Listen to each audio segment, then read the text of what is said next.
Hello, everyone. Welcome to Pre-Lecture 22.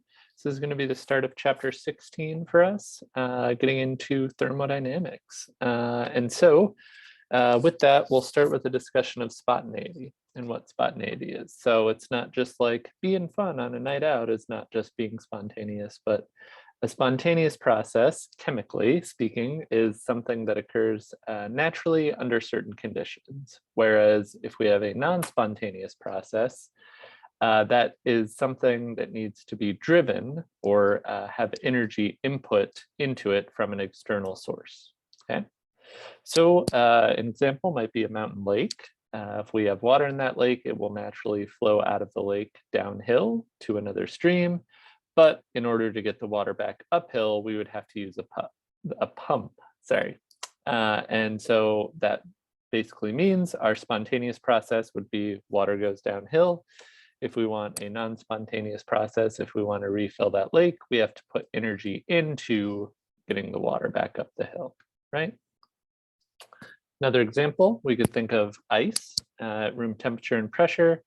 Ice will spontaneously melt under those conditions, but it will not spontaneously freeze, right? So if we just had a glass of water out on the counter, it would be weird if it froze because under those conditions, it is non-spontaneous, right? The spontaneity of something has nothing to do with its speed. So how fast a reaction or really anything happens has to do with kinetics, right? That was chapter 12.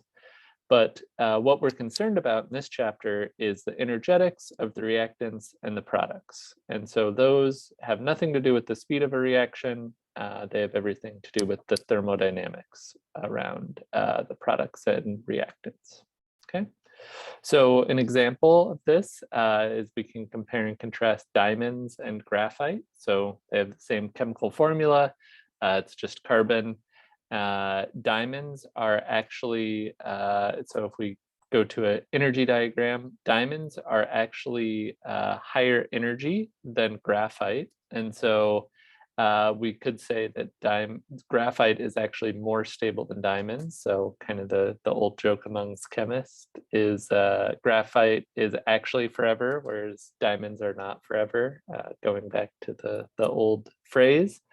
But the reason we don't have our diamonds turn into graphite is it has a very large activation energy barrier. However, it would still be a spontaneous process, we could say, to turn a diamond into a piece of graphite. Okay, so this gets us to thinking about not just the energy of the system, but how that energy is dispersed throughout it. And so oftentimes when we want to predict whether or not something is spontaneous, it is helpful to know the tendencies of matter and energy. And so if we look at this flask below, say we have a gas on one side and a vacuum on the other.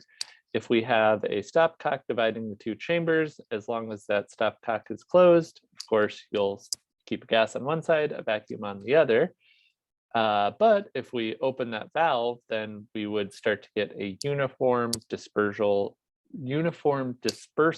of that matter, right? So it would be a spontaneous process for the gas that is on one side to distribute until it had an equal amount of gas on both sides. We would call that a more uniform dispersal of matter.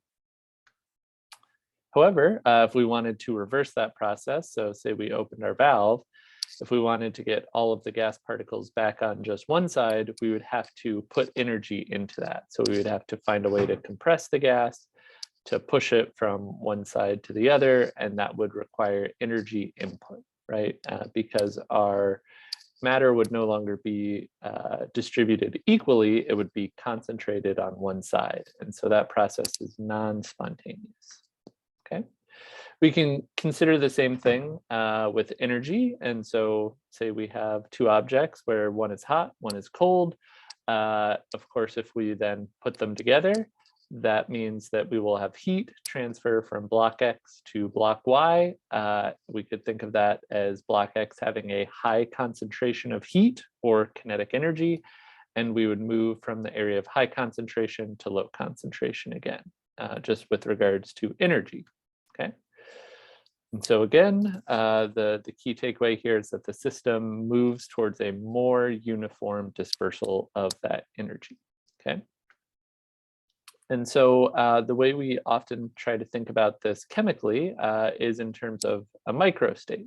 And so a microstate is one possible arrangement of energy within a system, whereas the macrostate is a collection of those measured properties. And so the macrostates are probably the properties that we're used to talking about, something like temperature, pressure, or position.